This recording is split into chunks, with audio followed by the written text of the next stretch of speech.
Ajá. Bueno, muy bien. Hoy ya, este ya es un curso superior, ¿eh? Ya esto es la sofisticación. Para iniciados. Ah, claro.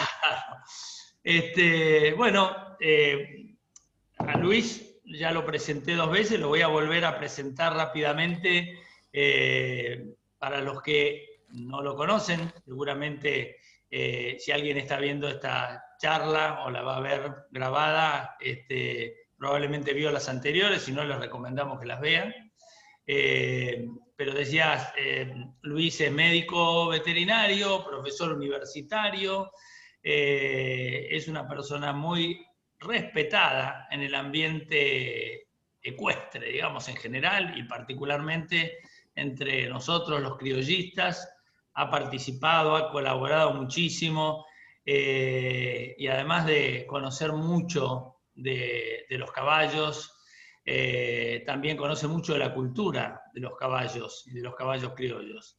Y bueno, y justamente este tema que terminamos hoy, la tercera charla, es un tema que realmente es un tema que viene de lejos, es un tema que está muy instalado en nuestra cultura y como en realidad sé que, porque me lo han comentado, mucha gente nueva que se está acercando a la raza, y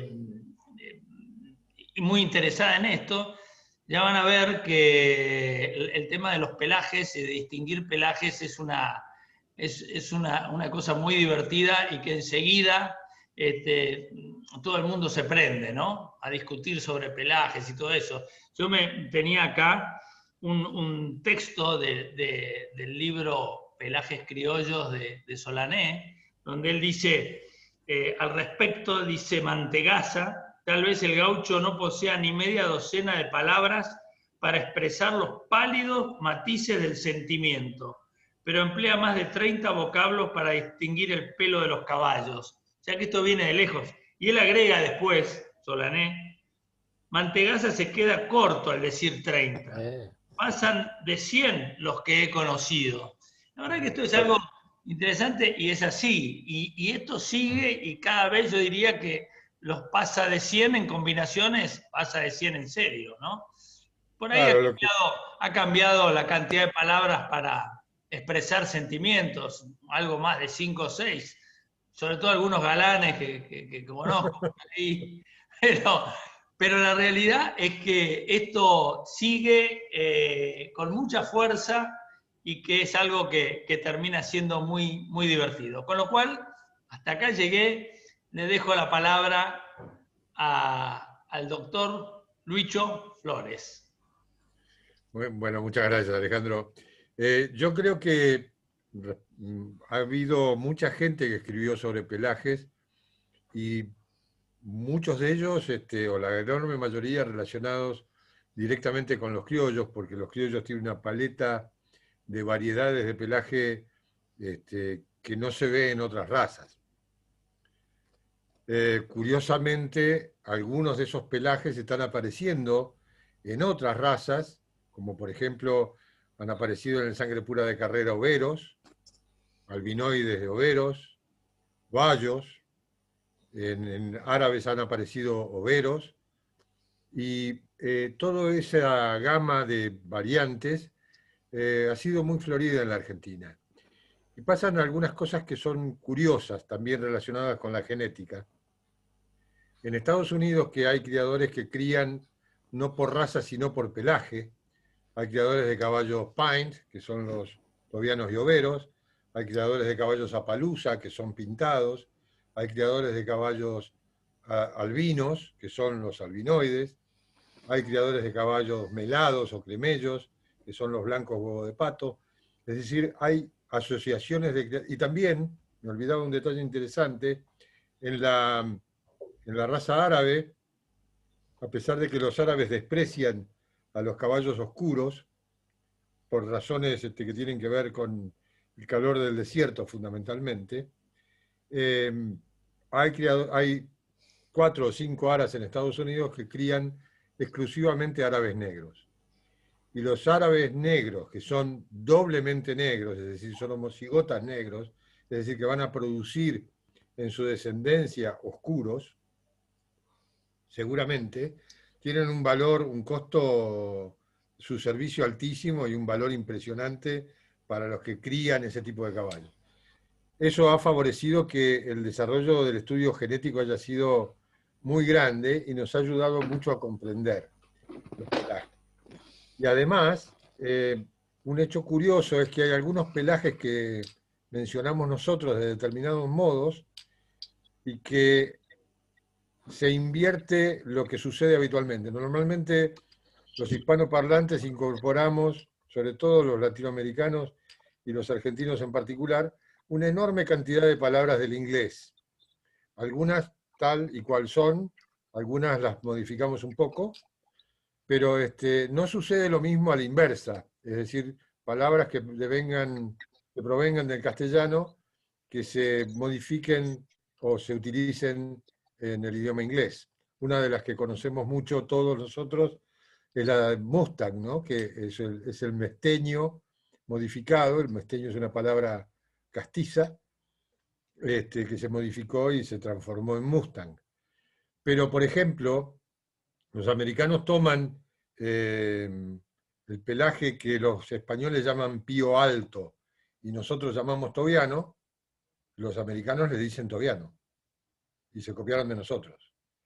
Descubrieron un gen que yo honestamente creí durante muchos años que era una expresión incompleta del gen rosillo, que es el gen rabicano, y en inglés se llama gen rabicano.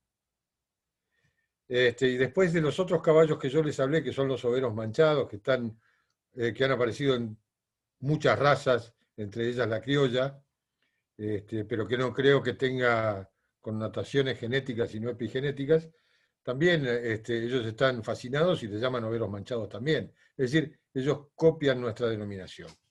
Pero bueno, vamos al tema de hoy, que no es lo más elevado, sino que es lo que quedó para el final, la cola de todo. Y lo que voy a tratar de contarles es algunas diluciones, intensificaciones y cómo se denominan las marcas blancas, tanto en la cabeza como en el cuerpo, como en las extremidades. Diluciones hay muchas, varias, y la primera que podemos ver es esta, el pangaré. El pangaré es una dilución ventral que abarca desde entre medio de las manos y los codillos, algo la panza, la región inguinal, sube algo por el vacío y también en el filo del jamón, y en la cabeza fundamentalmente es el hocico, pero también diluye alrededor del ojo y bajo la oreja, como se ve en esta yegua Zaina, y en su hijo, Zaino, ambos pangaré. Hay otros pangaré, otros pelajes que generan pangaré, que son, los clásicos son los zainos y los alazanes, pero también hay gateados pangaré. No conozco lobunos pangaré, no conozco bayos pangaré y no conozco oscuros pangaré, pero alazanes, zainos y gateados los hay pangaré. Esta dilución versus la que vimos recién es un poco más manifiesta, probablemente porque está con pelo de invierno. En general los pelos en el invierno se aclaran mucho más. Pero este caballo, además de ser un recesivo porque es alazán, está modificado por dos genes. Uno es el gen pangaré y otro es el gen flaxen, que es el que transforma, como dijimos ya en otra charla, a los caballos alazanes o sus variedades en ruanos. Es decir, les lleva la crin y la cola a un color amarillento. Hay veces que ese gen pangaré no interviene tan claramente como los dos casos anteriores y solamente produce lo que llamamos hocico de mula. En la especie mular, o en el híbrido mular, se suelen ver decoloraciones muy manifiestas en el hocico que no se reflejan después en las regiones ventrales como en el pangaré, y hay algunos equinos, algunos caballos que tienen esto, que solamente es una dilución del hocico y eso se llama hocico de mula por la analogía con la mula, ¿no? Otra dilución, lo vimos cuando hablamos de los genes diluyentes, que si no se acuerdan, se los recuerdo, eran el gen DUN, que producía los gateados silobunos, y el gen crema, que producía los bayos, diluyendo a los alazanes, a los bayos crines blancas, y a los zainos, a bayos cabos negros. En el caso de los alazanes, el gen crema, por sí solo, sin que esté el flaxen presente, siempre va a transformar a los alazanes en bayos crines blancas. ¿Por qué? Porque tiene una acción moderada, digamos, sobre los pelos rojos que tienen los alazanes en la cabeza, el cuerpo y los cabos, pero es mucho más manifiesta, mucho más potente en aquellos pelos que son permanentes. Los pelos que no se cambian, que no mudan, que no pelechan, son los pelos de la crin y de la cola, que solamente crecen. Y a esos pelos los transforma en blancos nacarados, ya sea que originalmente ese alazán fuera un ruano o no. Siempre el gen crema va a diluir sobre los alazanes la crin y la cola a un color blanco amarillento.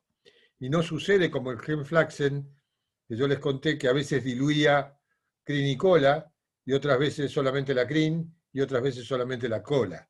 En el caso del gen crema sobre el alazán, va a producir la dilución a amarillo de cabeza, cuerpo y cabos, pero a blanco nacarado la crin y la cola. Intensificaciones. Me parece que me salteé una que estaba al principio. No, no está acá. Bueno, ya la veremos. Intensificaciones. Acá vamos a ver esta fase de los tordillos que se llama tordillo rodado.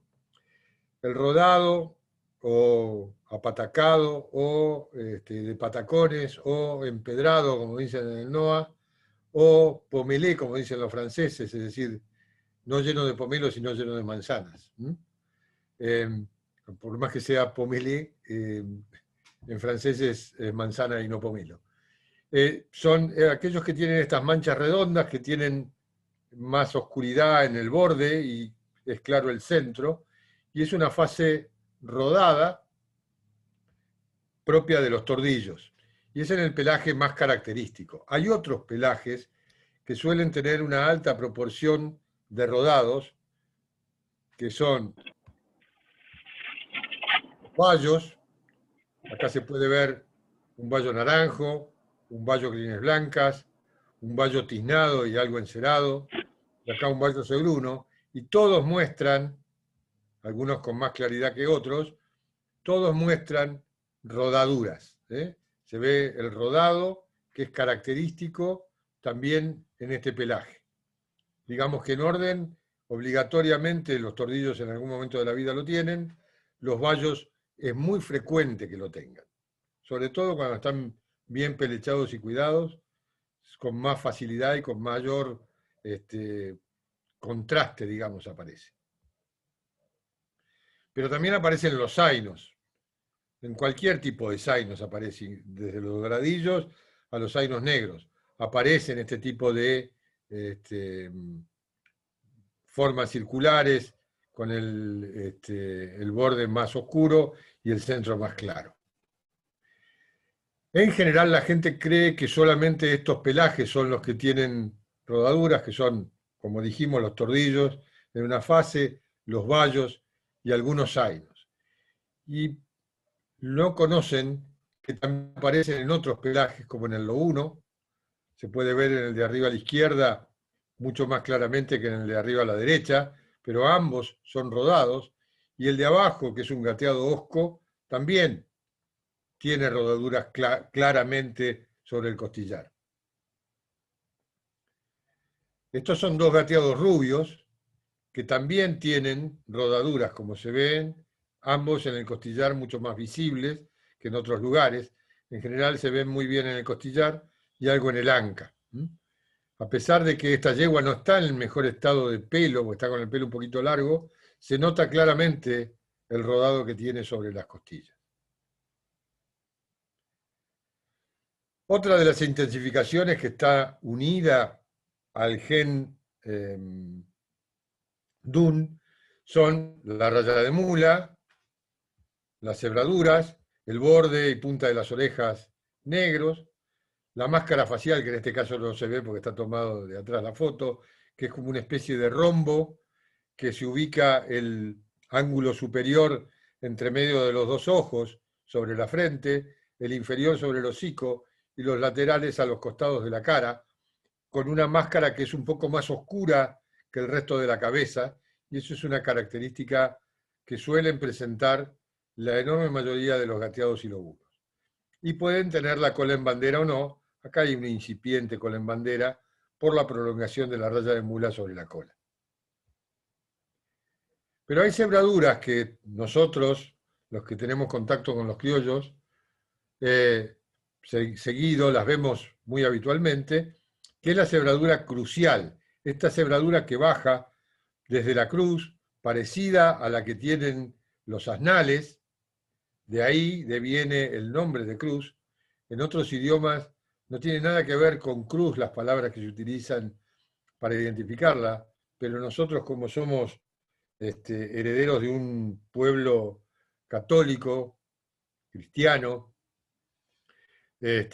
cuando uno ve el cuero de un burro tendido sobre el suelo, ve la raya que recorre toda la línea superior hasta la cola, y las dos cebraduras que caen sobre las paletas, que dan la cruz, marcan ese punto en la intersección de ambas cebraduras, o de las cebraduras y la raya de mula, formando una cruz. En este caso, se forma una cruz un poco más diluida, no tan marcada como en los asnos.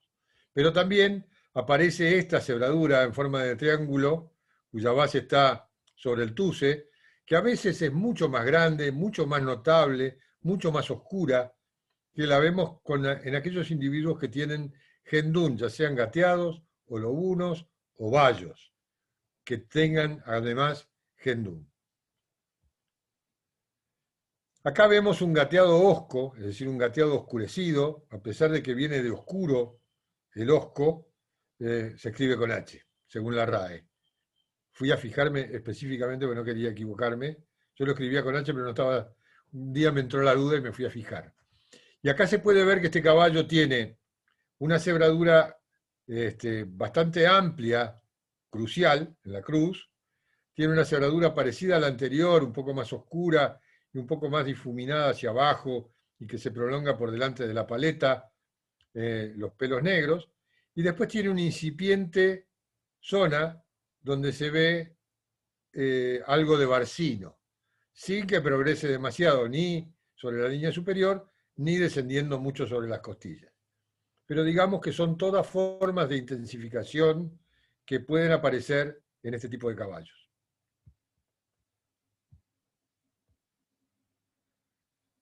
Estas son manchas que no estamos muy acostumbrados a ver o a destacar, que se dan en los alazanes y sus variedades, y en los derivados de los alazanes, que son los bayos crines blancas.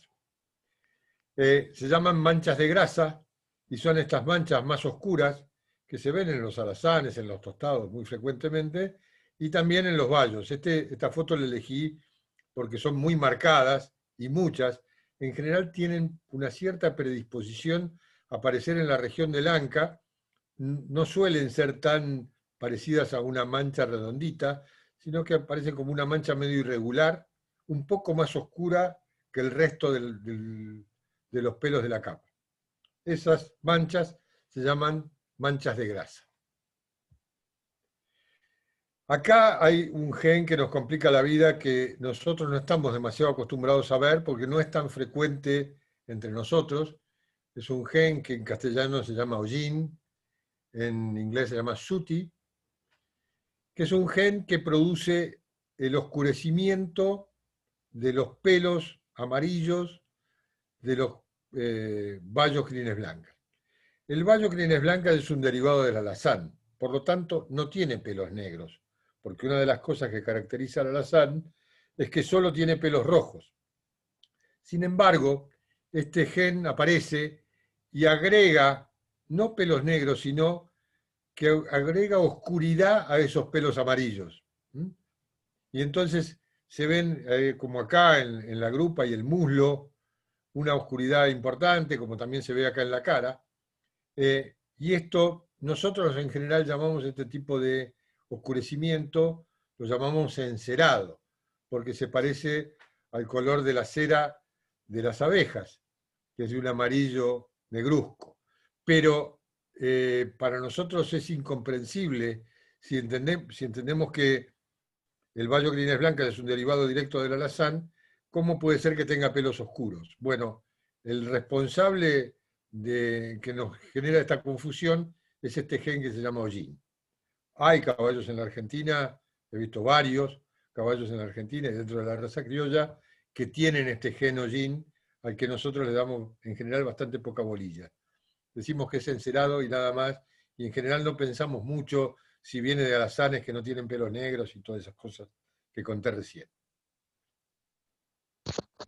Este sí es un bayo encerado, o una valla encerada. Es valla encerada porque originalmente era una zaina, un pelaje zaino, diluido por el gen crema, por eso conserva crin cola, cabos negros, y pelos negros que se reparten y se entremezclan entre los pelos amarillos que originalmente eran rojos cuando este animal no estaba, era un zaino que no estaba afectado, el ancestro, digamos, un ancestro que era zaino y que no estaba afectado por el gen crema.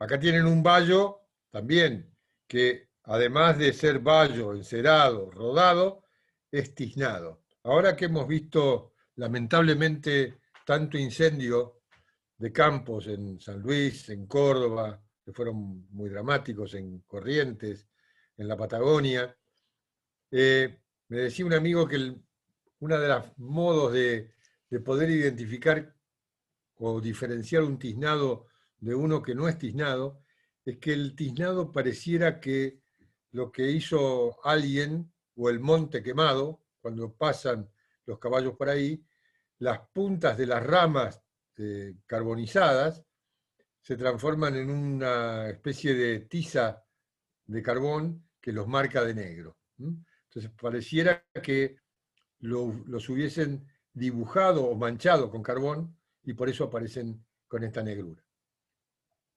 Seguramente este caballo en sus ancestros tuvo algún colorado requemado, un zaino colorado requemado, le quedó el quemado y los pelos rojos que tenía ese zaino se transformaron en amarillos por acción del gen crema. Acá tenemos un cebruno o cervuno que en realidad es un pelo muy intenso porque originalmente este era un zaino, seguramente un zaino clásico o un zaino negro, donde la prevalencia de pelos negros es muy alta y era muy escasa la cantidad de pelos rojos que se transformaron en amarillos por acción del gen crema, y entonces tenemos este caballo que es cebruno o cervuno, que es la metátesis. Cebruno es la metátesis de cervuno. Castaño. Esta es una denominación que medio como que la hemos perdido. Yo conocí algún par de viejos paisanos que a cierto tipo de colorados les llamaban castaños, y en mi caso en particular no me es una palabra extraña, porque en mi casa era obligatorio hablar en castellano, a pesar de que mi padre hablaba con mi abuela en francés, porque mi abuela nació se estudió en Francia y mi padre nació en Francia. No se podía decir marrón, porque marrón es un galicismo. Marrón es castaña, por eso el marrón glacé. Tampoco se podía decir rojo, porque es un galicismo del rouge. Entonces, yo tenía que decir castaño. Así que yo estaba más acostumbrado. El castaño es un tipo particular de colorado que tiene el color de la cáscara del fruto del castaño, que es este fruto que está acá, y por eso se llama de ese modo. Y este es un colorado que es muy intenso, muy oscuro el color, sin ser negro, es un rojo.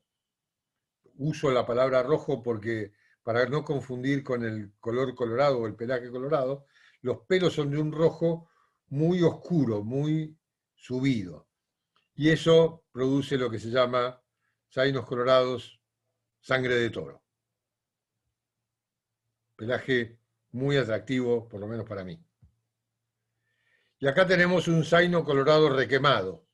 ¿Se acuerdan de ese vallo tiznado y quemado que vimos, que parecía quemado? Bueno, acá tienen lo que podría ser, este caballo podría dar, si se cruzara con alguna yegua que tuviera gen crema, podría dar algún vallo con tiznadura si pasaran estos pelos negros que él tiene tanto en el cuello como en el cachete, como en la paleta, los cabos hasta muy altos negros, le llegan hasta el codillo y hasta la chiquizuela, y tienen el anca, etc. Si esto traspasara a un vallo, cabos negros, sería un vallo tiznado. Ahora vamos a hablar un poco de las marcas blancas. Y las marcas blancas pueden aparecer en la cabeza, en los miembros, que se llaman calces, y también en el cuerpo. En general, estas marcas no tenemos demasiadas dificultades, solamente las vamos a mencionar algunas. La primera es pelos blancos, es cuando hay una serie de pelos blancos alrededor normalmente alrededor del remolino de la frente, pero que no constituyen una mancha, sino que son pequeña cantidad de pelos que rodean ese remolino o intervienen en ese remolino. Después tenemos la estrella, que puede ser redondeada o no, o triangular como en este caso, o alargada como en este caso, que es una mancha relativamente pequeña, blanca. Cuando esa mancha se incrementa y toma una forma redondeada o no, hay veces que toma forma como de una gota invertida, es decir, es redonda arriba y tiene como un pequeño pico hacia abajo, ahí se llaman lucero. Hay una forma particular de lucero que encontrarla es bastante difícil, y en este caso encontré uno casi perfecto, que es un corazón. En general los corazones que se ven no son este tipo de corazones, que te parece dibujado, sino que son formas así medio arriñonadas, no tan redondas, etcétera, que semejan un corazón, y esos se denominan corazón. Después está el lista, que puede ser el lista, como en este caso, es una línea blanca que va desde la frente hasta el hocico, que normalmente no tiene más de 2 o 3 dedos máximo de anchura en todo su recorrido. Esta lista puede ser recta, como en este caso, puede ser tuerta cuando se desvía y llega hasta uno de los hollares, o puede ser cortada cuando se interrumpe.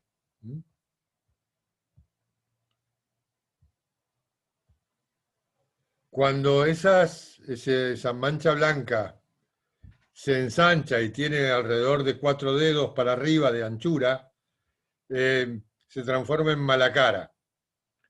Aquí vemos estas dos yeguas, que son malacaras ambas, esta un poquito más ancha que esta, pero bien malacaras, y en general llegan hasta el hocico esas manchas. Si se corta sería un malacara cortada. Es muy difícil de ver una desviación como la lista tuerta. Hay veces que llega más sobre un hollar que sobre el otro, pero no es tan marcadamente desviada como es una lista tuerta. Esta foto es muy mala porque la tuve que ampliar mucho, pero este caballo es un pico blanco gargantilla y zarco del lado lazo, ¿no? Este es un pico blanco, ya que el blanco cubre toda la boca. Hay algunos que le dicen bebe y derrama. Yo nunca lo escuché, solamente lo vi escrito en algún libro, por eso no lo uso y prefiero usar el pico blanco, que sí lo he escuchado y mucho en el campo. Acá esto es motivo de muchas discusiones. Esto para mí es un pampa, para algunos es careto. Yo no comparto utilizar la palabra careto. Yo creo que cada uno tiene que usar lo que le parece bien.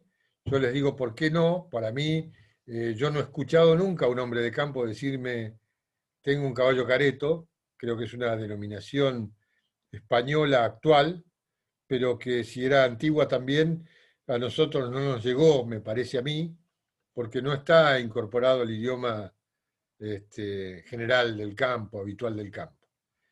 Para que un caballo sea pampa, tiene que cumplir una condición indispensable, y es que del malacara tiene que bajarle por ambos lados de la cara el blanco. Es decir, tiene que, si fuera pintura blanca, tendría que derramarse esa pintura blanca hacia los laterales, hacia los cachetes. Para algunos tiene que cubrir el ojo completamente, rodear los dos, para otros tiene que rodear solo uno. Es decir, para mí alcanza con que sea incipiente el blanco en el rodear el ojo. En este caso, ni arriba ni abajo cubre completamente el ojo, está cortado y alcanza con que uno de los, solo de los ojos sea de esa condición. Pero una condición que es imprescindible para mí, a diferencia de lo que dicen la mayoría, es que tenga blanco en la cara, en los laterales de la cara, para ser pampa. Testerilla y mascarilla. Este feo caballo, porque parece un caballo rarísimo, por ser zarco de ambos ojos, y parece que tuviera una mirada difícil y agresiva. Este caballo es un pampa, porque tiene derramado el blanco hacia los costados y cubre uno de los ojos. Tiene una mancha muy rara. Pero las manchas que van o que están dentro de la mancha blanca, de los ojos hacia arriba, se llaman testerilla. Y cuando las manchas oscuras dentro de la mancha blanca están de la línea de los ojos hacia abajo, se llama mascarilla. Testerilla por la testa y mascarilla por la máscara de la cara. Ahora vamos a hablar algo de marcas blancas en los miembros, que se llaman genéricamente calces. Y se pueden clasificar de varias maneras.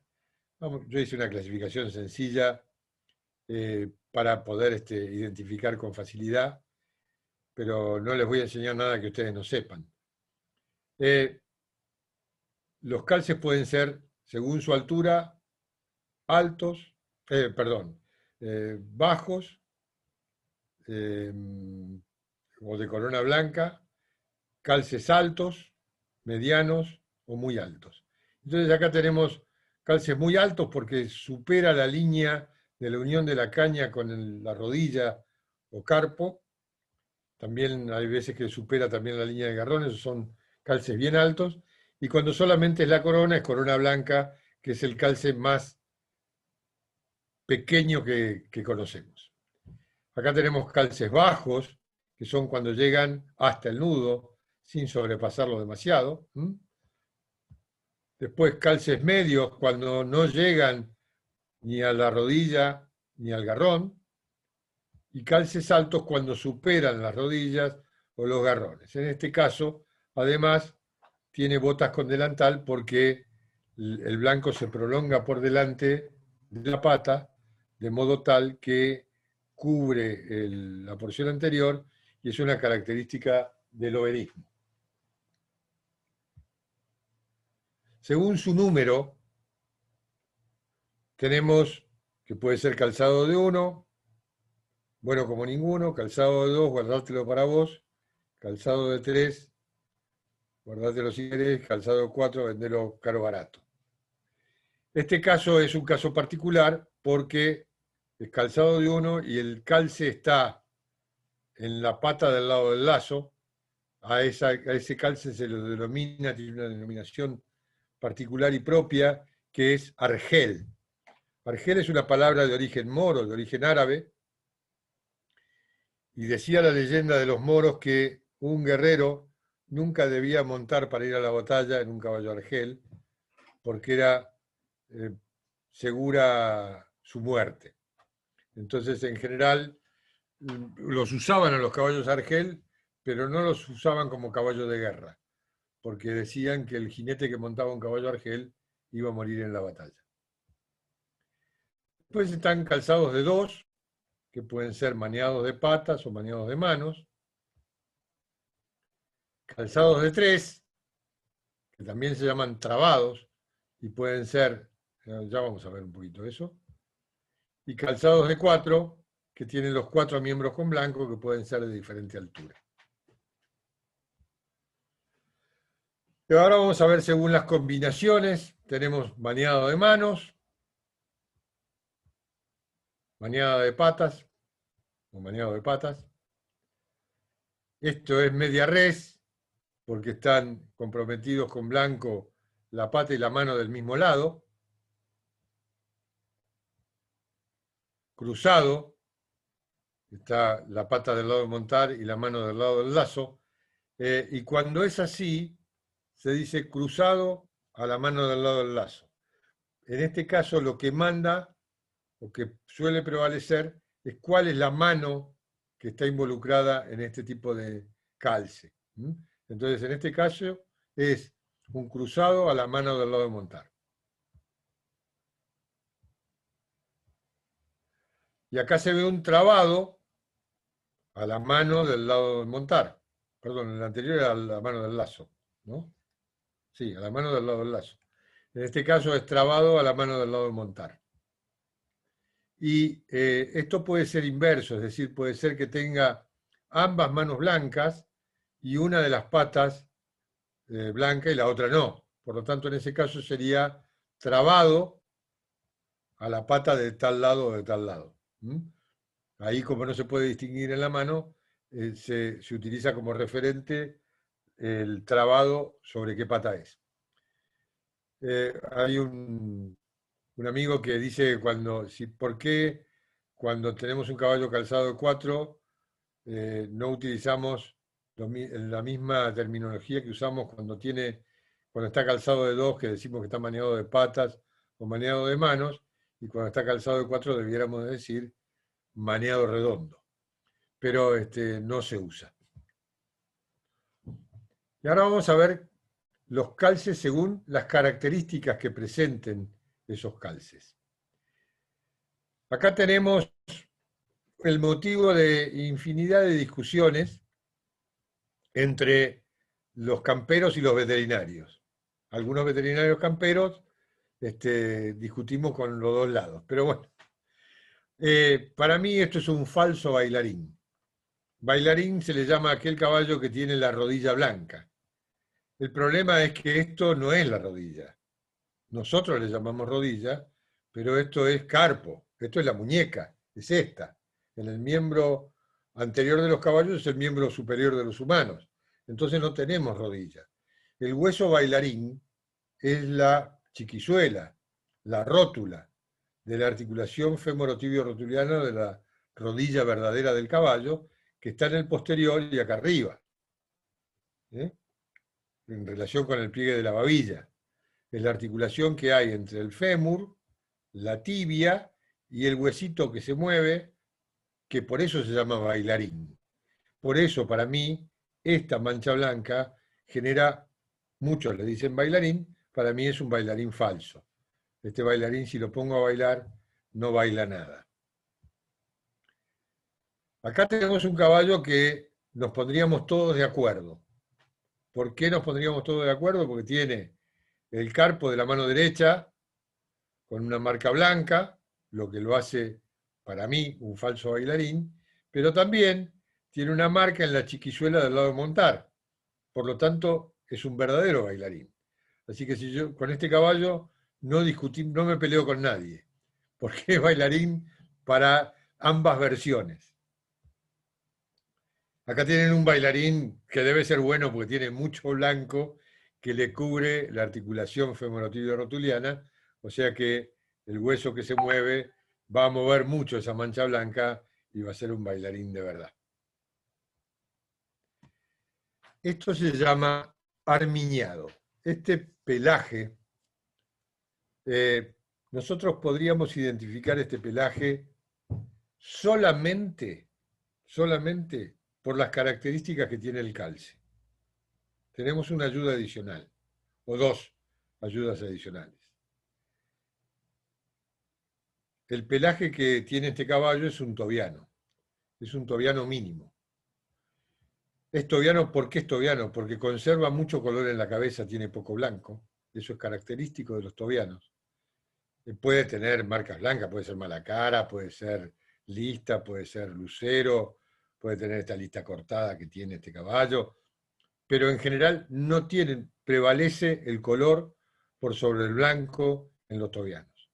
La otra cosa que indica que es tobiano es esta pequeña mancha que tiene en el tuce. Si se acuerdan, cuando hablamos del tobiano tenía 3 puntos de entrada. Uno era cervical, es decir, en el cuello, otro era crucial, en la cruz, y otro era en el anca. Pero en este caso solamente tiene una pequeña entrada dorsal de blanco, un albinismo descendente a nivel del cuello. Pero si no tuviera eso, igualmente identificaríamos este caballo como tobiano, a pesar de que no tiene más alto los calces por detrás, como suelen tener los tobianos, a la inversa de los overos que los tienen más altos por delante. Porque estos pequeños lunares, que se llaman armiñados, cuando son tan profusos, son también una característica que se agrega y que solamente aparece en los tobianos.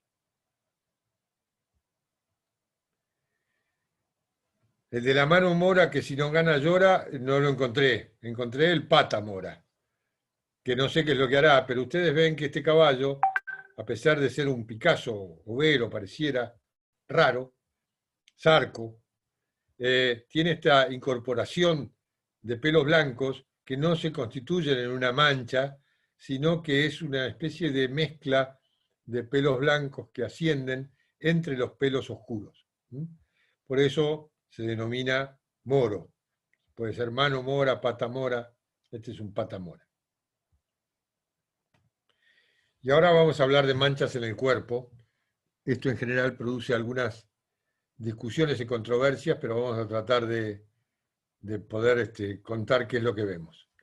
Acá vemos un caballo muy pampa, además de pampa es gargantilla, y además si esta mancha se prolongara hacia arriba sería fiador blanco, y además tiene algunas pequeñas manchas más ventrales, botas con delantal, o sea que decididamente es un overo gargantilla, o un overo pampa, o podemos decir muchas cosas.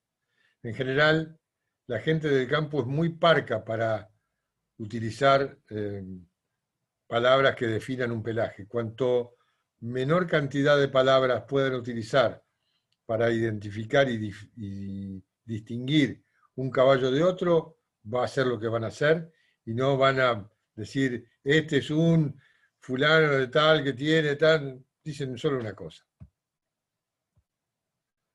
Acá vemos un caballo que es rabicano y lagarto. Es raro porque es un árabe puro.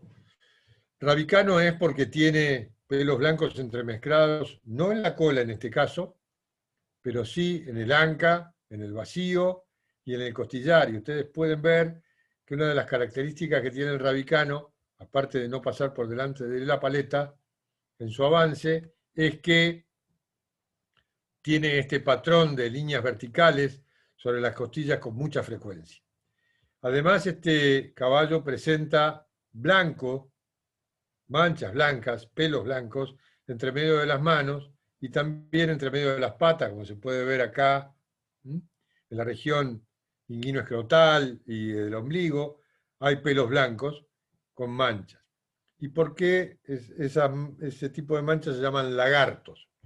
¿Por qué se llama lagarto? Porque se parecen a unas pequeñas manchas que tienen en las axilas y en el pliegue de las patas los lagartos overos.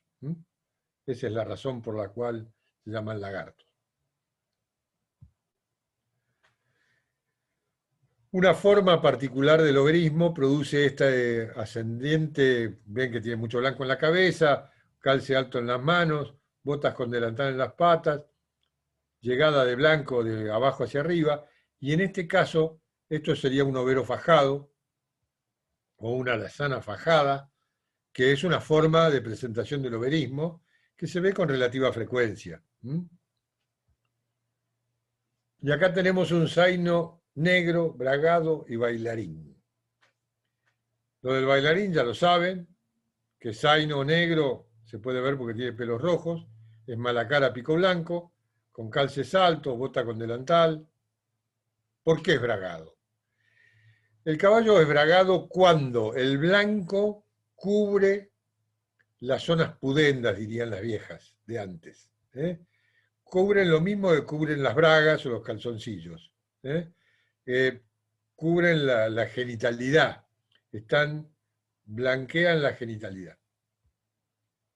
Este caballo es un caballo claramente bragado. En realidad es un overo incipiente, pero si yo tengo que definir este caballo es un gateado bragado.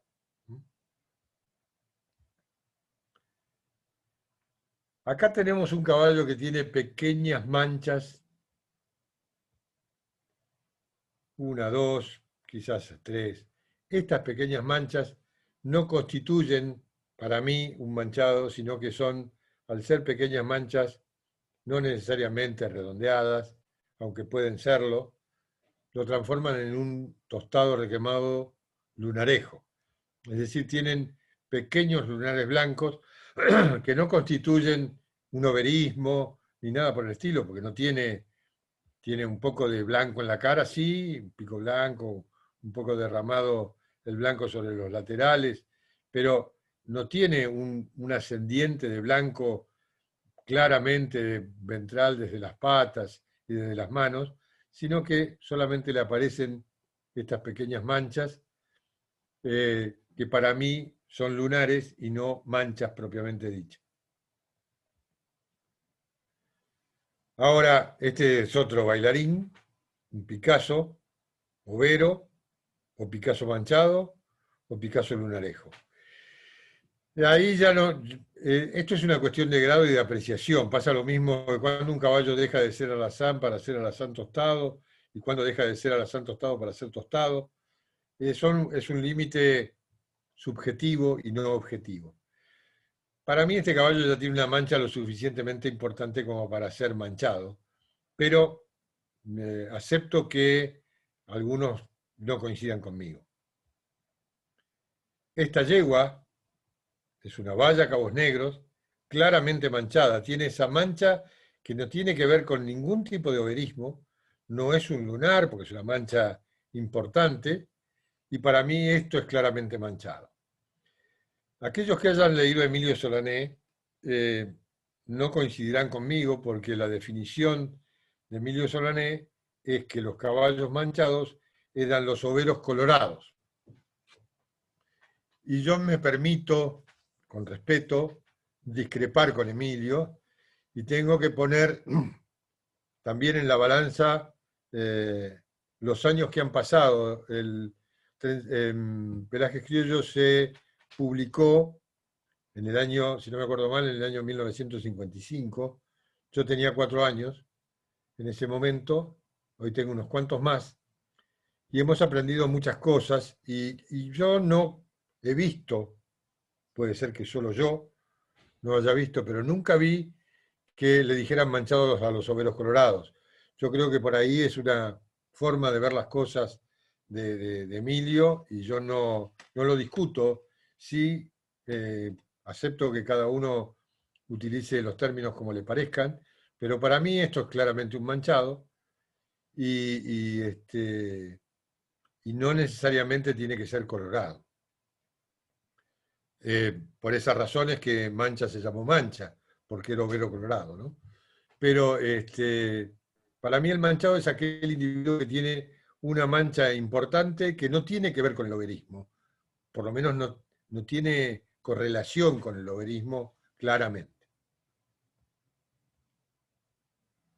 Estos para mí siguen siendo manchados. Este es un zaino negro manchado, un gateado vallo manchado. Y acá tienen otro gateado manchado. Manchas que tienen un tamaño relativamente importante, pero que no pueden calificarse como que si fuesen un overo clásico, ¿no? Es como una especie de overo incipiente. Acá tienen otro, manchado. Y acá tienen un pelaje que en la raza criolla del Nuevo tenemos, pero que por ahí, este pelaje tiene un montón de formas diferentes de presentación. Este es un anca nevada, está en un intermedio entre anca nevada y manto extendido, que solamente tiene blanco que le cubre por arriba. Y esto es otra cosa que no tenemos en los criollos de la Argentina, porque tenemos muy pocos tordillos, y es posible que en algún momento tengamos más. Estas manchas se llaman tetrach. Parece que fuera un tordillo nevado. Este caballo nació a principios del siglo XX en Inglaterra y se llamaba así, tetrach, y por eso las manchas se llaman como él. Han pasado por muchas generaciones y hay muchas razas diferentes este tipo de manchas. La primera vez que lo vi a este caballo fue en el libro de Odriozola, hace muchos años, que se llama A los colores del caballo. Pero hay muchos ahora, hay muchos caballos de estos en otras razas, no en la criolla. Después me pareció interesante contarles un par de cosas que han sucedido en los últimos tiempos. Esto que les voy a contar ahora de este caballo, me enteré el lunes, hoy es miércoles. Este caballo es un sangre pura de carrera, de una línea de overos, que producen albinoides de overos cuando se cruzan entre sí. Por lo tanto, van a ser sarcos, con cuero rosa, con el pelo blanco, etcétera, etcétera. Y a mí siempre estuvo rondándome en la cabeza una idea, y era que el gen Gray, que es el gen que puede producir, o que produce, no que puede producir, que produce los tordillos, pues es un gen dominante simple, cuando está presente, produce el encanecimiento prematuro. Era posible, tenía que ser posible, que se pasara por ahí por individuos que no podían manifestar el encanecimiento porque eran blancos de origen. O sea que las canas no se podían distinguir de los pelos blancos originales. Bueno, este es el primer caso que conozco, y lo conocí gracias a una colega que se llama Mariana Saborido, que es una veterinaria que trabaja en la Universidad de La Plata, que es una estudiosa de los pelajes, y que, por supuesto, que publicó esta foto, y al primero que etiquetó es a mí, para que lo viera, porque me dijo que se acordaba de que yo alguna vez, o varias veces, había dicho esto. Este es el primer caso que yo conozco de un individuo que es albinoide de overo y que además es tordillo, aunque no lo pueda manifestar. Acá está el pedigree del caballo, donde habla del gen Gray por varios lados, y me pareció interesante mostrárselos. La otra cosa rara que tengo para mostrarles es este gen. Hay un gen que se llama White, que es el que produce los albinismos parciales. Este gen White, o gen W, es el que en homocigosis, el gen White, homocigota dominante, es decir, cuando hay dos genes White juntos en un individuo y esos genes son dominantes, van a producir la letalidad, es decir, la muerte de ese potrillo, como les conté en la charla anterior. De esos genes White había hasta hace poco 22 o 23 variantes. Acaban de descubrir en Francia, y esto ocurrió hace el 23 de septiembre de este año, acaban de descubrir un gen nuevo que ya es el 30 White, que están estudiando y tratando de descubrir. Lo interesante es que este caballo, este potrillo y este caballo que se ve acá, es un caballo berberisco, que seguramente tenía gen White y tiene antecedentes de overo, por eso se ve negro dentro de las orejas. No, esto viene por overismos, y es un gen absolutamente nuevo, ¿m? Y que están estudiando los etólogos franceses en este laboratorio que se llama Talon, porque realmente no saben cómo funciona y aparentemente ellos creen o creerían que en este caso de este gen 30, este gen white 30, en homocigosis no produciría el gen, no produciría la letalidad del homocigota blanco. Bueno, no lo sabemos, el tiempo dirá si tienen razón o no, pero quería mostrarles porque son novedades de último momento y me pareció interesante mostrárselas. Y ahora vamos a hablar un poquito de ojos, que si bien no tienen que ver directamente con el pelaje, porque ningún pelaje se puede definir por los ojos, pero sí hay pelajes que obligatoriamente tienen un tipo determinado de ojos, como por ejemplo, o casi el único ejemplo, los albinoides de bayos siempre tienen ojos zarcos. Zarco, en buen castellano, no quiere decir nada más y nada menos que celeste. Por lo tanto, el ojo normal, que tiene un iris pigmentado de un color castaño oscuro, a veces casi negro, a veces un poco más claro, ese es el ojo normal de la especie. Después hay ojos zarcos celestes que pueden aparecer, aparecen mucho en los blancos palomos, que son los blancos que devienen por el cruzamiento de overos, son obligatorios, como dije, en los albinoides que vienen de bayos, pero pueden aparecer en cualquier pelaje. Y hay algunos pelajes que son un poco sorprendentes que sean zarcos. Son bastante frecuentes los zarcos en los tobianos, a pesar de, como dije hace un rato, y dije también cuando hablé de los tobianos, que una de las características que tenían los tobianos era que conservaban mucho color en la cabeza, y sin embargo hay caballos, entre los tobianos, caballos zarcos. Otra particularidad extraña es que suele haber muchos zarcos que son Picassos, es decir, que teóricamente son la máxima expresión del melanismo, es decir, son negros, con muy poca cantidad de blanco, con blanco sí, pero con muy poca cantidad de blanco, comparado por ahí con otros pelos, es mucho más frecuente en los Picassos que en otros pelajes que tienen marcas iguales blancas en el cuerpo a un Picasso. Sin embargo, en los Picassos es mucho más frecuente, por eso el pico blanco de gargantilla y cerca del lado del lazo, supe tener un Picasso de lunar en la tropilla, ¿no?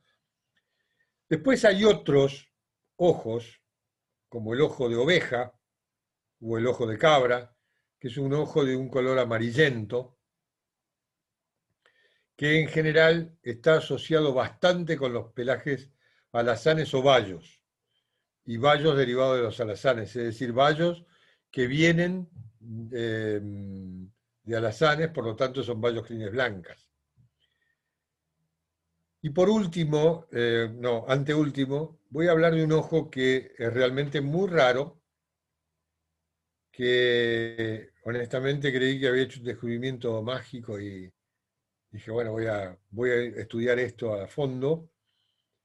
Este año estuve en enero invitado en la exposición rural de Junín, donde había caballos criollos. Yo fui a jurar otros caballos. Pero había un caballo zaino que tenía un ojo muy raro para mí, un color amarillo, pero no el amarillo de oveja, sino un color amarillo muy fuerte, que me llamó muchísimo la atención, le saqué algunas fotos, y cuando volví me puse a buscar y encontré que otro lo había descubierto antes que yo, hace unos años, no muchos, 4 o 5 años atrás, lo había descubierto un colega colombiano en los caballos Paso Fino, habían descubierto este ojo champagne, que así lo denominó él. Yo le hubiera puesto otra cosa, pero bueno, él le puso champagne, porque sintió que era parecido al color de algún champán que seguramente toma él. Y ahora les voy a mostrar algunas fotos de ese caballo. Y después, otra cosa relacionada con la falta de pigmentación en los ojos tiene que ver con los tumores, que les voy a mostrar qué es lo que pasa. Acá tienen un ojo normal, de un color castaño bien oscuro.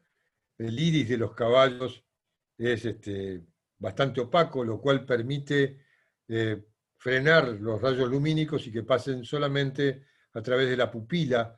La pupila del ojo de los caballos no es una pupila redonda como la nuestra, sino que es alargada horizontalmente para poder ver mucho más a su alrededor.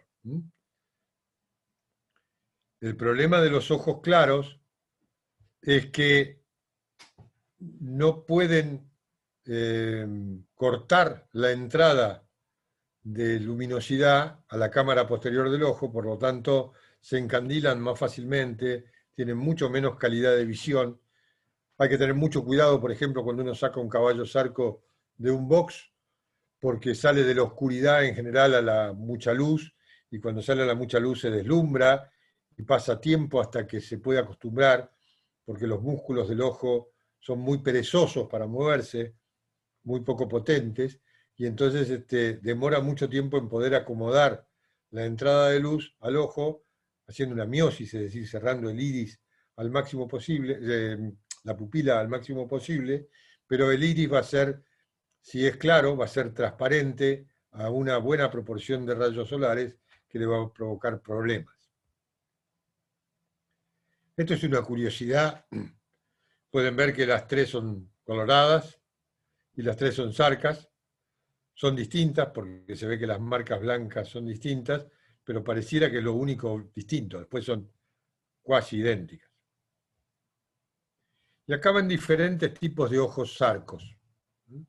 Hay algunos que son más oscuros, como este caballo, que está acá arriba en el medio.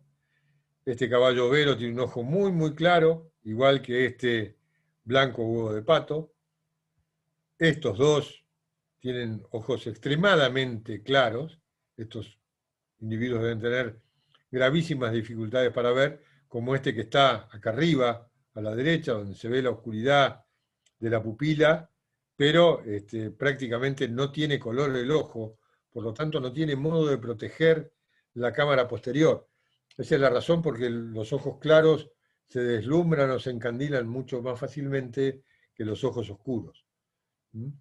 Y hay otros ojos que son parcialmente zarcos, a veces como en el caso este que está acá a la derecha y en el medio, que tiene una parte más concentrada, más celeste y más claro hacia los costados. A veces tienen partes azules y partes con el color normal, etc. Hay 1000 variantes posibles. Esto es muy raro, pero es posible que este caballo sea un Picasso o un oscuro y nada más, y sin embargo es zarco. Y tiene el melanismo, es decir, la mayor cantidad de proteína de melanina que produce el color negro que puede tener un caballo. Sin embargo, no pigmentó el ojo. Esto es lo contrario, por eso los puse juntos. Este es un caballo de una raza de la India que se llama Marwari, que se caracteriza por estas orejas tan extrañas. Es un blanco, ojos negros, es un albinoide de overo, ellos tienen overos y tienen tobianos en esta raza, donde que es un oscuro, que debiera de tener el ojo bien pigmentado, no lo tiene, y este, que no tiene prácticamente pigmento, conservó pigmento en los ojos, y es un blanco, ojos negros. Acá tienen un ojo de cabra o de oveja, en este alazán malacara, que está acá, y se puede ver claramente que el ojo es claro, de un color bien amarillo, parecido a los ojos de las ovejas o de las cabras, por eso se llama así. Y este es el caballo que yo les decía, que vi en Junín de los Andes. Tiene un color entre amarillo y amarronado, pero es un color muy raro, que yo no creo que la fotografía lo refleje exactamente. Esta es la fotografía mejor. Descubrí que es muy difícil sacar buenas fotos de los ojos, porque aparecen reflejos del que saca, reflejos de lo que está cerca, la luz juega malas pasadas, y como fotógrafo soy un fracaso. Pero esto fue lo más parecido a lo que yo quería mostrar en este ojo champagne, que lamentablemente había descubierto otro antes que yo. Y acá podemos ver la relación que tiene la falta de pigmentación con las lesiones de los ojos. Estas son lesiones cancerosas. Este es un tumor del párpado, de un sarco, y este es otro tumor de párpado, pero además tiene tumor de la conjuntiva ocular. Esta es una yegua que estuvo en Ópera Pampa, que era una yegua blanca paloma de overos, vino sana y con el Ópera Pampa creo que duró unos 6 años. Esto es una foto de cerca del final del espectáculo, una muy buena montada, pero tenía este problema grave que lamentablemente no es quirúrgico porque es imposible sacar las raíces de estos tumores, y este tumor también es un tumor bastante complicado porque hay que hacerle desaparecer buena parte del párpado, con lo cual no puede ocluir el ojo y se complica la vida de este pobre caballo. Y bueno, creo que hasta acá llegué. Esto se los podía montar, esto es una especie de chiste para mostrar que no todo lo que se ve en Internet es verdad. Hay algunos que se entretienen usando el Photoshop y de un caballo que es un overo raro, transformaron las manchas en la palabra horse, caballo en inglés, pero esta palabra horse no la tenía este caballo, sino que lo photoshopearon para que dijera eso. Otra de las cosas que puedo decir y que me interesa contarles es que están apareciendo, hay dos cosas que quiero comentarles relacionadas con la raza criolla. Una es que hay muchos que atribuyen a un padrillo la aparición, voy a dejar de compartir y voy a subir otro.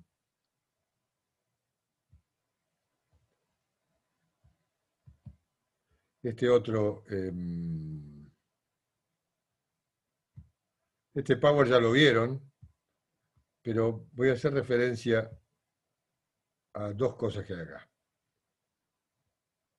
La primera,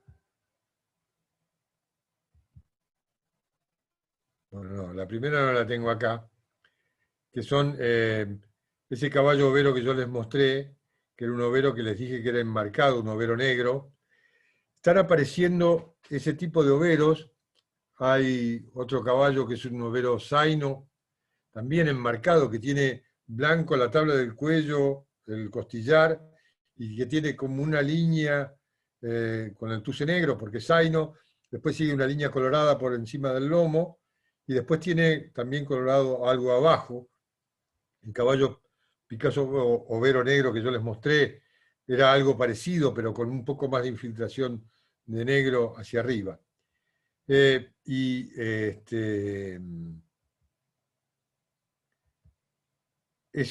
pelaje es un pelaje que nosotros no estamos acostumbrados a ver en la raza criolla de la Argentina. Han aparecido en Brasil. Y bueno, es una cosa rara que tendremos que vamos a tratar de estudiar a ver qué es lo que pasa, si se produjo alguna mutación de ese gen white que nos llevó a que tengamos esos pelajes que son frecuentes en Estados Unidos y que eran absolutamente desconocidos en nuestras latitudes. Y después hay una serie de individuos que aparecen con este pelaje que se llama overo manchado. Este es un potrillo criollo de pedigree. Hay otros. Esta es una yegua que se llama Payanca Pinturita, que fue el primer antecedente que vimos de este pelaje overo manchado, o sea que aparece desde hace muchos años. Esta yegua era cría de Ángel Luis Bosicio Lorini. Hubo antes de ella estas yeguas y unas descripciones, y releen el libro el pelaje yaguané en el caballo criollo, Perico Sarciat menciona estos overos raros, que eran yaguané, que tenían una serie de manchas pequeñas sobre los costillares, como tiene esta yegua Trabac. El libro de Perico creo que se editó en la década del 40, esta yegua es de fines del 40, su fecha de nacimiento, creo que el 48, 49, el libro de Perico es anterior. Y esta yegua que está acá abajo apareció en la década del 50. Pero estas son árabes, la de abajo mestiza, pero esta es criolla. Este es un caballo criollo también, esto es un incipiente overismo, así overo manchado, no un overo clásico. Este es un overo manchado que fue rechazado de la raza por el inspector que lo inspeccionó porque sospechó cruzamiento o mestización, porque no comprendía que pudiera tener estas manchas. Sin embargo, ven que está numerado y todo. Este caballo era pedigree y el inspector lo rechazó cuando todavía había inspección de caballos que no eran definitivos.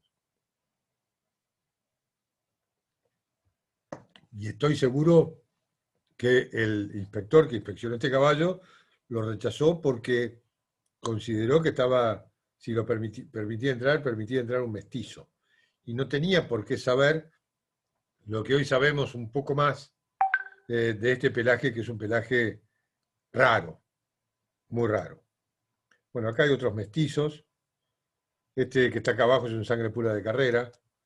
Este es un criollo, como les decía, que no tiene antecedentes de overismo.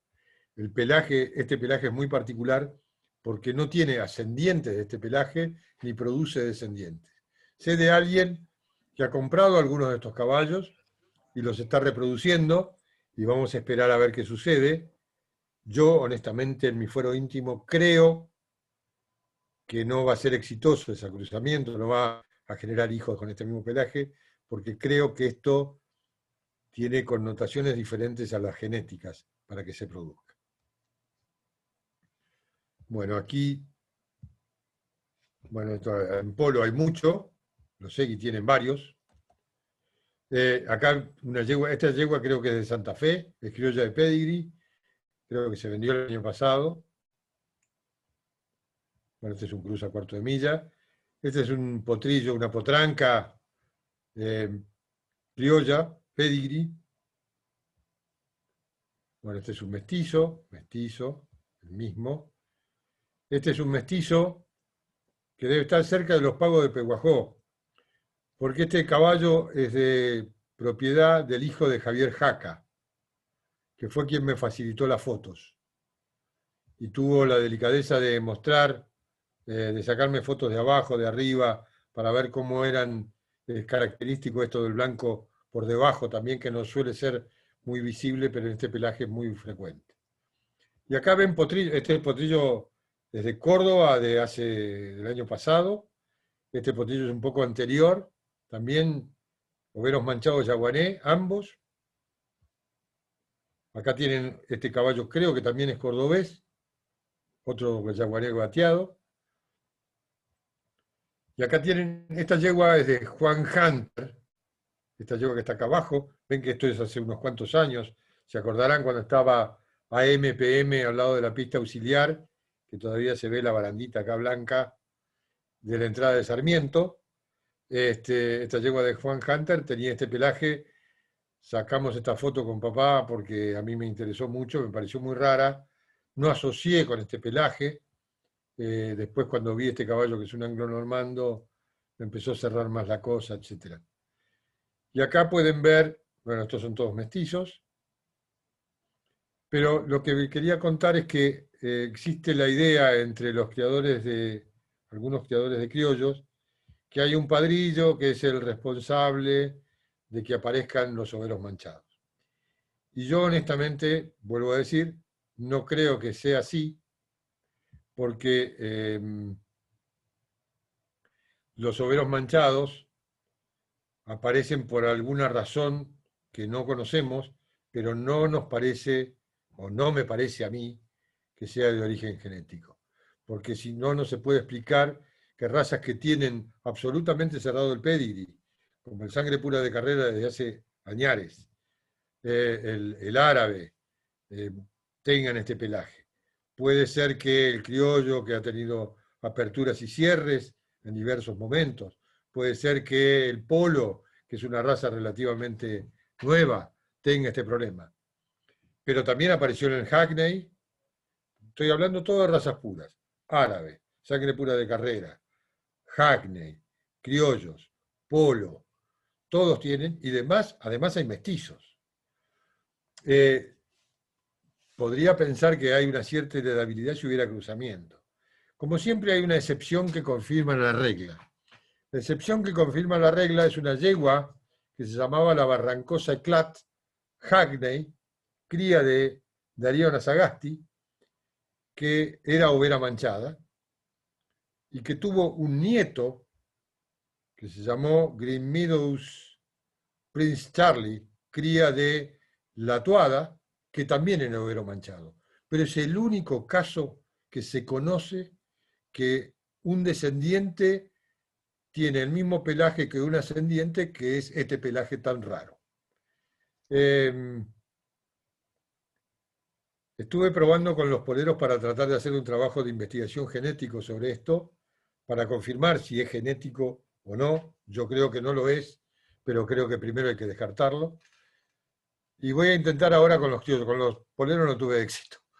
Voy a intentar ahora con los criollos a ver qué posibilidades hay. Las posibilidades son difíciles económicamente porque los análisis, vamos a ver si los podemos hacer en la Argentina. Tengo un ayudante en la Universidad de El Salvador que tiene un laboratorio de investigación genético, que tiene los kits para determinar los pelajes genéticos. Así que vamos a ver si existe la posibilidad de hacerlo. Pero todos esos kits se pagan en dólares y hoy el dólar está un poquito caro. Cuestión que nos hace un poco más difícil estudiar. Y encontrar sponsors para hacer este tipo de cosas, tengo que encontrar otro tan loco como yo, que no es fácil. Pero en algún momento lograremos saber algo más. Los americanos están desesperados por saber y encontrar, porque lo quieren tener, porque solamente existe raramente en la Argentina. Esa es otra de las razones que me inclina a pensar que no es genético. Yo tengo contacto con tipos que manejan pelajes y que son fanáticos de los pelajes del mundo entero. Y la verdad es que este pelaje no existe en ningún lugar del mundo más que en la Argentina. Pero no existe en nuestros limítrofes, no existe en Uruguay, no existe en Brasil, no existe en Paraguay, no existe en Bolivia, no existe en Chile, no existe en Sudamérica, no existe en Centroamérica, no existe en Norteamérica, en Europa, en Asia, en África, en ningún lado. No hay. No existe este pelaje en otro lugar que no sea la Argentina, y especialmente en la Argentina, en la región pampeana. Porque todos los casos que conozco, su procedencia, son de la provincia de Buenos Aires, Córdoba y Santa Fe. Ahora, ¿qué causa que solamente exista algo que no sea genético en la provincia de Buenos Aires, provincia de Córdoba y provincia de Santa Fe? No, y ahora se incorporó Tucumán, porque ese potrillo que les mostré, que les dije que era Pediri, creo que nació en Tucumán. Ahora se incorporó Tucumán. Puede ser que se extienda, puede ser que aparezca en otros lados después, pero esto sucede desde hace años. Los observó y habló de ellos Perico Sarciada en la década del 40, hace 80 años, y seguimos viendo casos acá, pero no en otros lugares del mundo. Bueno, hasta acá llegué con lo que quería contarles. Espero no haberlos aburrido mucho, ni haberles tirado demasiada información como para atorarlos. Pero me pareció bueno contarles algo que a mí me apasiona, uno de los tantos temas con caballos que me apasiona. Y bueno, estoy para contestarles las preguntas que tengan. Si sé la respuesta, les digo. Bueno, gracias, Luicho. La verdad que más allá de todos los temas que tuviste que encarar, muy divertido y además muy interesante de ver las tres charlas, porque está todo bien encadenado y uno puede ir y volver como para terminar de redondear las cosas, ¿no? Había alguna, bueno, por supuesto que ahí vi que se desilenció Raúl, con lo cual tenemos asegurada Una alguna pregunta. interesante. No, ninguna pregunta.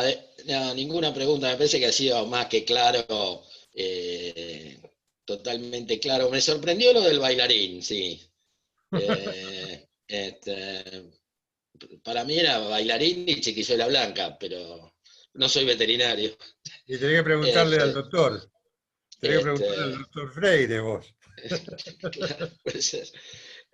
Pero no, te agradezco mucho y Alejandro también. Y la verdad la he pasado muy bien, tomando unos mates y escuchándote. Muchas Bueno, gracias, muchas gracias a muchas vos, gracias Raúl. Alejandro.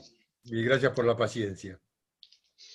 Juan, ¿vos querés hablar? No, Para no, que te voy a ver si puedo desmutear de acá o tengo que venir acá abajo. Me parece que tengo que venir acá abajo. No sé si vos ves de las cosas que uno... A ver si te... No sé. A ver, ¿vos no te podés desilenciar, Juan Freire? Ahí abajo a la izquierda. Porque yo... A ver, blip, blip, A blip. ver ahora. Ahí Ahora está. sí. Ahí está. No, yo te quiero preguntar esto, que es un tema para que prepares una charla. Te doy tarea para el hogar. Bien. Claro, porque hay un tema que no se tocó y que son los vasos de los caballos o los cascos. Sí, Bueno, que hay blancos, que yo sepa, hay blancos, hay negros y hay a franjas. sí. Hay a franjas, Otro, hay trozos y hay color caramelo. Ahora pago porque ves un chabón con mucha guita. Bah, ¿Qué pasó? no sé. no sé. Bueno, y color caramelo a veces en los alazanes. La verdad, Ah, te lo cuento brevemente. No me plata va a hacer. Bueno, Ya eh, te silencio a los otros, ¿no? bien. Ahí está. Te Ojo, cuento, te cuento brevemente. Alguna vez quise estudiar ese tema, junté unos cuantos cascos. En mi casa me dijeron de todo menos lindo porque tienen bastante feo olor. Y cuando tenía ya todo el material preparado y lo iba a llevar al INTI, al Instituto Nacional de Tecnología Industrial, para que hicieran un estudio de materiales, como sí. se hace en los materiales de cualquier índole, ¿no? De la industria y de la construcción, de un montón de cosas. Me llegó un paper de Estados Unidos, dañino, no me dejan descubrir nada, mira, que hablaba de la escasísima diferencia, nada significativa, entre los diferentes colores de los cascos. Y hay algunas pruebas en vivo. En una de las marchas, en la década del 50, corrieron dos caballos descalzos, uno de 4 cascos blancos y otro de 4 cascos negros. Y la diferencia entre uno y otro creo que fue media etapa. Los dos tuvieron que abandonar la marcha porque se despalmaron, se despearon, pero no me acuerdo yo, por ahí Raúl, que es muy memorioso con ese tipo de cosas, se acuerda en qué marcha fue. Yo no me acuerdo, la yo no me yegua era acuerdo de haberlo mañanita. visto, sino de haberlo leído. Y yo veo marcha desde el año 60.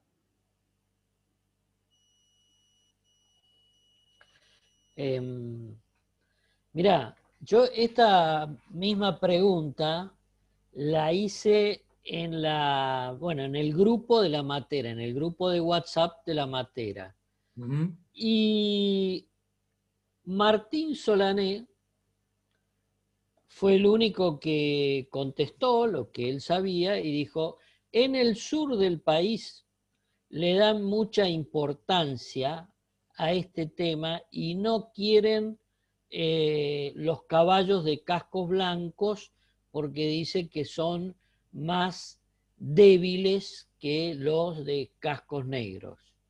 Y en general yo he encontrado entre la paisanada, vamos a decir así, entre la gente de campo, Opinión parecida.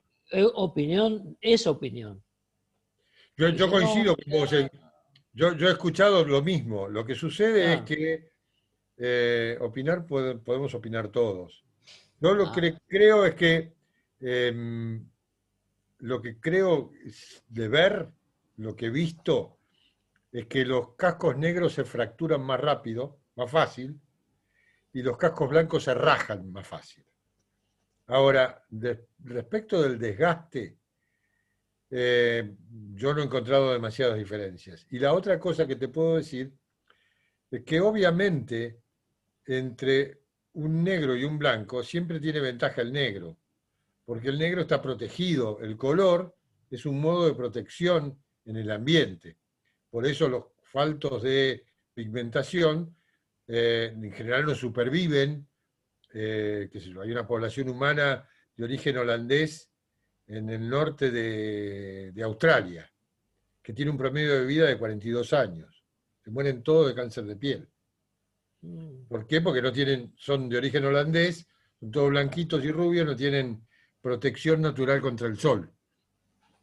Entonces, siempre el blanco es mucho menos resistente a las agresiones que el oscuro, que el negro, que el pigmentado. Pero en el tema de los cascos, a mí me plantea muchas dudas. Yo he visto, yo estoy viajando en los últimos años mucho al sur y veo caballos con cascos blancos y con cascos negros y que funcionan perfectamente. Y bueno, qué sé yo. Una cosa que no se me ocurrió, que se me está ocurriendo en este momento, es, conozco aún mucho y aprecio mucho a un herrero del sur, que además de ser herrero, es maestro de herradores, que se llama Esteban Mera, que es un discípulo de, ahí no me sale el nombre de este alemán que inventó el balance F, o que descubrió el balance F, y que él tiene muchísima experiencia, él vive en Junín de los Andes, pero trabaja en todo el sur, y por ahí me puede decir algo más de su práctica. Yo no hice el trabajo y terminé tirando los cascos que tenía guardados porque ya me estaban maltratando mucho por el olor. Y bueno, y justo encontré ese trabajo de Estados Unidos que decía que lo habían probado y que estaba todo ok. Claro. No, lo que yo creo que vos estabas bien orientado, es saber si químicamente cuál es la composición química de uno y otro, si solamente varía la pigmentación o no. Si es la pigmentación nada más, bueno, vamos a lo que dijiste recién, el color te defiende. Ahora, si hay una diferencia, las proteínas o lo que sea, bueno, qué sé yo. Ahí puede ser, un poco más. Ahí puede ser. Pero bueno, muchas gracias. No, aparte es bueno poder medir, ¿no? Es bueno poder medir. No es lo mismo medir un casco muerto que un casco vivo, pero bueno, por lo menos tener una mayor llegada a la certeza, aunque no sea absolutamente cierto. Bueno, pero claro, sí. Solamente que sacara en el momento un pedacito del casco y ahí mismo hicieran los análisis. Y se hicieran los análisis, pero bueno. Claro. Hay que hacerlo.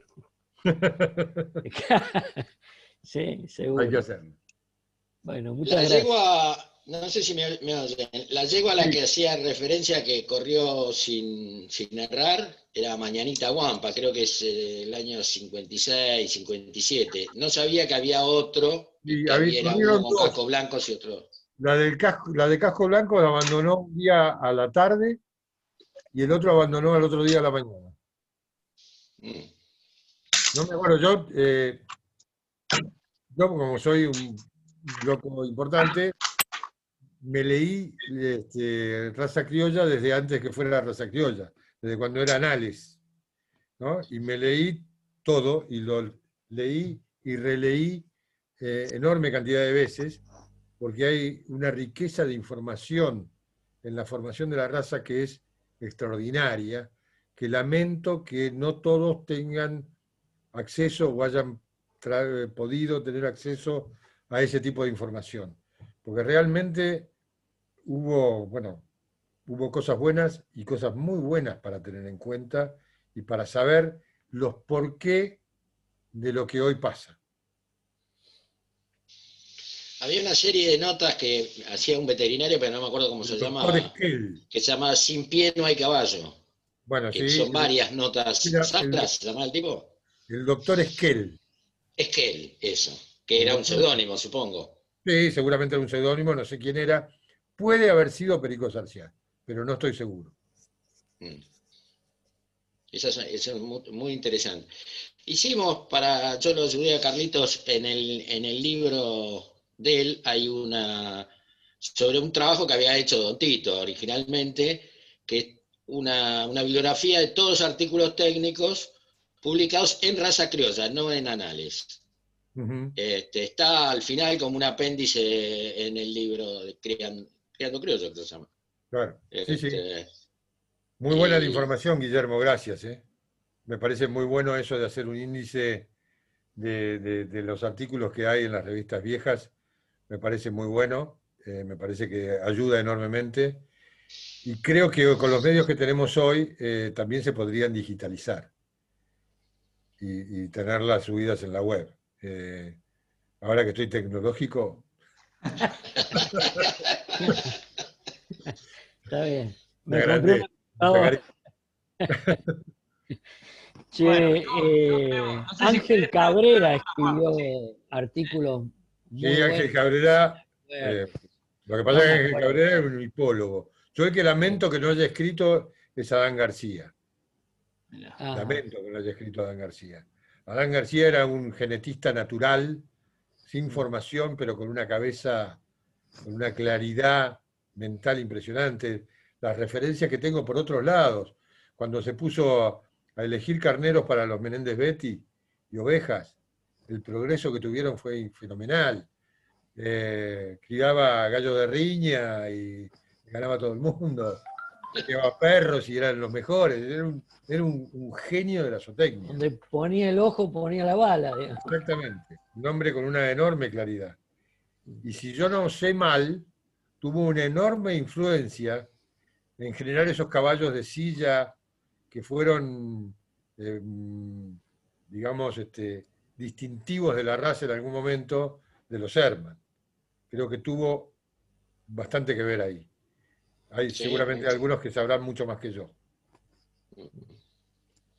Hay un librito fascinante que se llama Creadores y Técnicos, de Halsey, que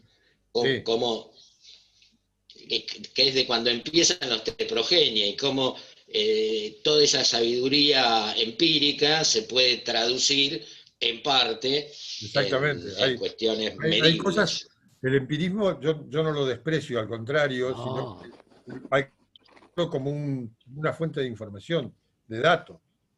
Por ejemplo, yo que trabajo mucho y estudio mucho el tema del comportamiento de la especie equina, comportamiento animal, la etología. Estudio etología desde antes de que la etología se conociera. Konrad Lorenz, que fue el que desarrolló la etología como ciencia, ganó el premio Nobel en la década del 70. Y yo empecé a estudiar etología sin saber que estaba estudiando etología a los 16 años, que fue bastante antes del año 70, o de la década del 70. Y hay muchos etólogos que desprecian a los whisperers, a los susurradores, a esos domadores mágicos, qué sé yo, como Bilbao o como Manuel Rosa o como Scarpati. Y sin embargo, o como Monty Roberts o algunos de los americanos. Sin embargo, a veces tienen malas interpretaciones de los hechos, mala lectura o mala traducción, pero saben que eso pasa y qué consecuencias tiene que eso pase. Es decir, te doy un ejemplo fácil. La mayoría de la gente dice que un caballo lengüetea cuando comprende lo que vos le estás pidiendo. en realidad el caballo lengüetea cuando vos dejás de ejercer presión sobre él y se relaja, y entonces ahí lengüetea. Es decir, ellos entendían que el caballo había comprendido qué era lo que le estaban pidiendo, y entonces el caballo lengüeteaba. En realidad el caballo lengüetea cuando se relaja, cuando deja de estar en tensión. Y eso es cuando vos disminuyes la presión. Pero bueno, como eso hay miles de cosas, y yo creo que no hay que despreciar información, sino que hay que tratar de incorporar información. Sí, buscar, bueno, yo que doy clase en colegio secundario y tengo que estudiar, tengo que darles para que aprendan el método científico. Bueno, la ciencia es eso, buscar la explicación de lo que todo el mundo sabe. Entonces dice, bueno, todo el mundo sabe que es un rayo. Y bueno, pero a alguna vez se le ocurrió pensar cómo se producía el rayo. Bueno, claro, ahora todos lo sabemos. Claro, claro. Cómo, algunos lo sabemos más o menos, te digo. Bueno, algunos creen que el rayo viene de arriba para abajo y otros creemos que va de abajo para arriba. Puede ser, pero digamos, no quiero hacer de esto una cosa, pero el rayo es una cosa y la centella es otra cosa. Perdón, Juan y Luis y todos los demás, yo lo quiero liberar a Luis, que la verdad que tuvo un día intenso, larguísimo. Si no lo echaron con los vasos, trataremos de que no lo echen porque está todo el día colgado del Zoom. Bueno, yo quiero decir 2 palabras antes de irme. Primero quiero agradecerle muchísimo a la Matera, a Alejandro y a todos ustedes. Realmente es un placer hablar de lo que uno lo apasiona. Yo no sé si sé mucho, poco, más o menos. Lo que sí sé es que hay muchos temas que me apasionan y normalmente soy un apasionado para hablar. Y además de eso, intento hablar del modo que yo entendería, que no sé si es el modo que ustedes entenderían, pero trato de encontrarle un correlato lógico como para que sea un poco más fácil de comprender. Pero bueno, para llegar acá aprendí los pelajes antes de saber leer, y aprendí a leer bastante chico, pero no es que aprendí a leer como a los 15 años, no, aprendí los pelajes mirando un libro de un viejo que era medio pariente de papá, que se llamaba Almanzor, Marrero y Galíndez, que se llamaba Cromohipología, y tenía unos dibujos, unas pinturas de Boero que eran muy lindas, algunas muy realistas, otras mentirosas, como del azulejo y del rosado, pero otras muy lindas, el tobiano, los bayos, muy lindas. Y pero bueno, que me dejen manifestar mi pasión me hace bien y me gusta. Así que si en algo los pude ayudar a tratar de entender esto que es un poco engorroso, me alegra mucho. Y recuerden cuando tengan que inscribir potrillos, que hasta los 2 años pueden cambiar. Bueno, gracias, Lucho. Mucho no queda nada para agregar. Podemos decir, y todos estarán de acuerdo, que sos una de las cosas buenas que trajo la pandemia. Que no son muchas, pero bueno. Muchísimas gracias. Muchísimas gracias a todos. Los saludo y gracias, Lucho, de nuevo. Gracias a todos. Gracias por